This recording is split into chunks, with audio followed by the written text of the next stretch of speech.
The desert wind howled, a haunting melody that echoed through the barren landscape. It carried whispers of his name, Hatem Kadim al-Hadem, a name that struck fear into the hearts of many. Few dared speak it aloud, for fear of retribution.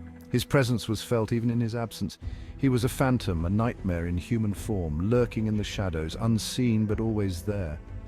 Al-Hadem ruled the Iraqi underworld with an iron fist. His power? Absolute. His methods? Brutal and unforgiving.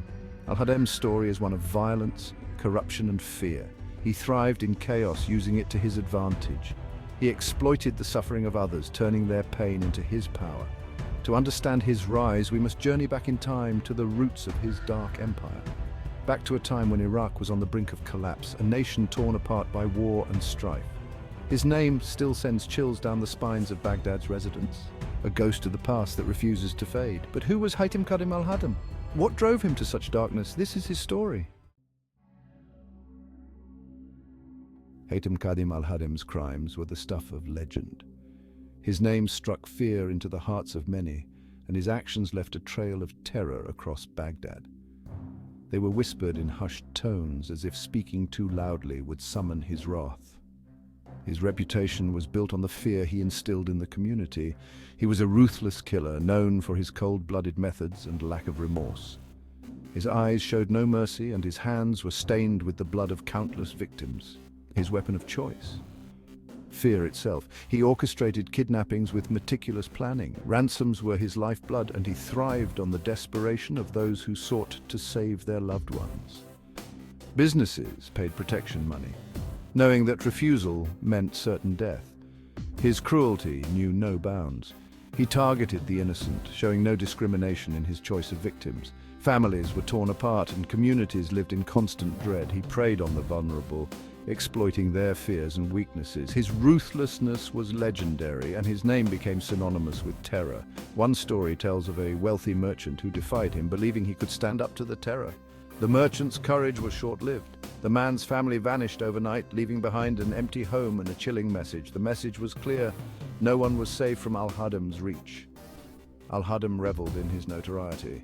He took pride in the fear he inspired and the chaos he created. His name was etched in the annals of crime. He embraced the nickname the Butcher of Baghdad, wearing it like a crown. It was a title that signified his dominance and his reign of terror. It was a badge of honor, a testament to his power and influence. To him, it was a symbol of his unchallenged authority, a symbol of his power, his control over the city, and the fear he commanded. The Butcher of Baghdad was more than a man. He was a legend of terror. The early 2000s were a turbulent time for Iraq. The country was engulfed in a whirlwind of violence and uncertainty, with every street corner echoing the sounds of conflict. Saddam Hussein's regime had fallen, marking the end of an era of dictatorship. The toppling of his statue symbolized a new beginning, but it also opened the floodgates to chaos. The country was in chaos. Riots erupted, and street battles became a common sight. The once stable, albeit oppressive, regime was replaced by anarchy. The Americans struggled to maintain control. Despite their efforts, the situation spiraled out of their grasp, and the streets of Baghdad became a battleground. It was the perfect environment for a predator like al-Hadem to thrive. In the shadows of the war-torn city, he found opportunities to expand his influence. The streets descended into lawlessness. Militias battled for power. Criminals operated with impunity. Al-Hadem exploited the chaos, turning the disorder to his advantage. He used it to build his empire. With every bribe and every act of violence, his power grew and his network of influence spread. He preyed on the weak.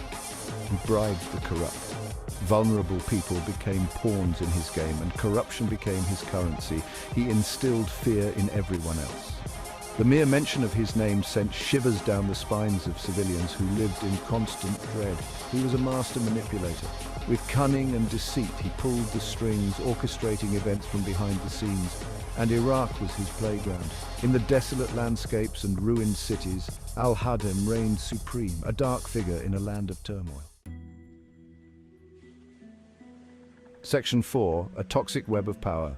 Al-Hadhem understood the power of alliances. He forged connections. He bought loyalty with blood money. Corrupt officials and police officers became his puppets. They turned a blind eye to his crimes. Some even participated. His influence spread like a virus. It infected every level of Iraqi society. Judges took bribes. Politicians looked the other way. Al-Hadhem's grip on Baghdad tightened. He had woven a complex web of power. He was untouchable. Or so he thought. Section 5. The walls close in, but even the most powerful men have enemies. Al-Hadhem's reign of terror wouldn't last forever. The whispers against him grew louder. People were tired of living in fear. The Iraqi people demanded justice. They wanted Al-Hadhem caught. The pressure mounted on the government. They could no longer ignore the cries of their people. A special task force was assembled. Their sole mission: bring down Hatem Kadim Al-Hadhem.